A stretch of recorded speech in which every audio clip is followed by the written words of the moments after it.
안녕하세요. 나는 변호사다 김세라 변호사입니다. 여러분 이제 형법전을 보면 특수라는 게 앞에 붙는 죄들이 있어요. 특수협박죄, 특수폭행죄, 특수상해죄, 특수손괴죄, 특수주거침입죄 뭐 이런 것들이 있는데 특수가 붙은 죄의 법조문을 보면은 위험한 물건을 휴대하여라는 구성요건이 명시가 되어 있어요. 그래서 그냥 주먹으로 때렸으면 폭행죄인데 식칼로 때렸다! 그러면 위험한 물건을 휴대한 특수폭행죄가 될 여지가 있는 거죠. 언제나 그렇다는 건 아니지만 그래서 이 위험한 물건이 뭐냐 이런 것들을 궁금해하시는 분들이 많으셔서 한번 정리를 해왔습니다. 위험한 물건이란 그 물건의 객관적 성질과 사용 방법에 따라서 상대방 또는 제3자의 생명, 신체에 해를 끼칠 수 있는 물건을 위험한 물건이라고 합니다. 흉기랑 차이가 뭐냐면요. 흉기는 애초부터 살상을 목적으로 만들어진 물건이에요. 권총, 사람 죽이는 칼 그런 거 있잖아요. 이렇게 애초부터 살상을 목적으로 만들어진 게 흉기예요. 근데 위험한 물건은 애초부터 살상을 목적으로 만들어진 것만 이야기하는 것이 아니라 그 물건의 성질과 그 상황에서의 사용 방법에 따라서 상대방이 느낄 때, 제3자가 느낄 때 생명, 신체 위협감을 느끼는 물건이면 위험한 물건으로 보는 거예요. 그래서 흉기보다 위험한 물건의 범위가 훨씬 넓은 거죠.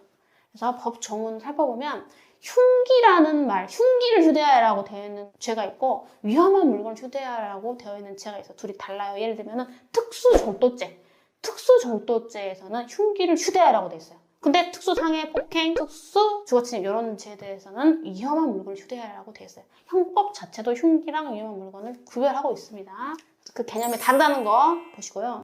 자, 그러면 변호사님 위험한 물건을 판단을 어떻게 합니까? 자, 말씀드렸듯이 애초부터 살상을 목적으로 제작된 물건, 이제 소위 말하는 흉기. 이제 흉기는 당연히 위험한 물건이에요. 거기 더 나아가서 그 사용 방법, 상황, 그 상황에서 사용 방법에 따라서는 생명, 신체 위협감을 느낄 수 있는 물건이에요. 그래서 예를 들어서 가위 있잖아요, 가위. 자, 여러분, 가위는 살상을 목적으로 제된 물건이 아니에요. 그쵸? 가위는 뭐 어떤 물건 자르려고 만든 거냐, 그거는. 그래서 그 가위로 머리를 자르는 데 썼다. 그러면은 그 사용 방법이 생명, 신체 위협을 주는 방법이 아니잖아요. 그래서 가위를 머리 자르는 데 썼다. 그러면 위험한 물건이 아니에요. 근데 가위로 목을 막 겨누면서 찢으려고 하는 거예요.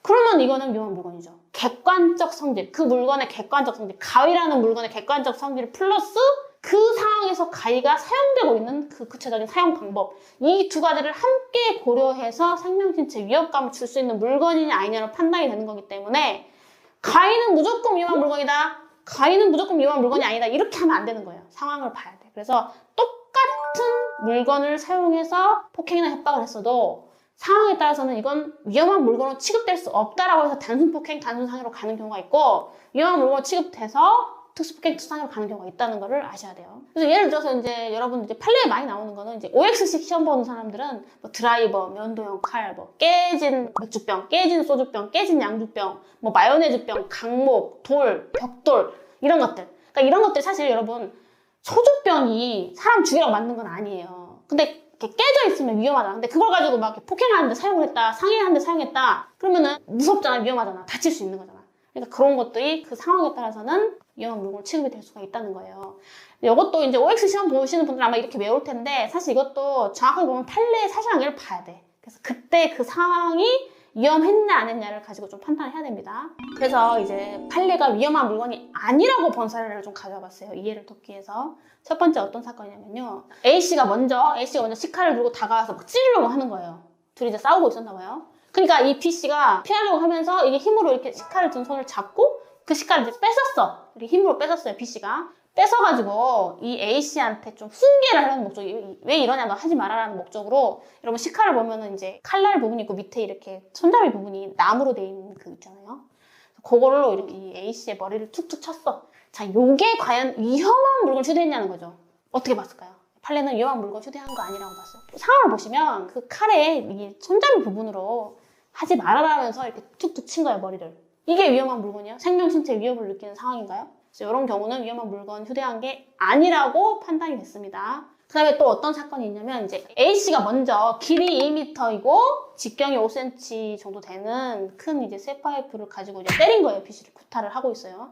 그러니까 이제 이 B씨가 그걸 저항하기 위해서 이제 주변에 있던 강목을 든 거예요. 그 강목은 길이는 한 1m 정도 됐고 직경은 5cm 정도 됐어요. 그러니까 두께는 비슷한데 길이가 여기는 2m짜리 쇠파이프, 여기는 1m짜리 강목이었고 A씨가 먼저 쇠파이프로 때리기 시작했던 거죠. B씨가 그걸 방어하고 저항하기 위해서 강목을 들고 이렇게 같이 한 거예요.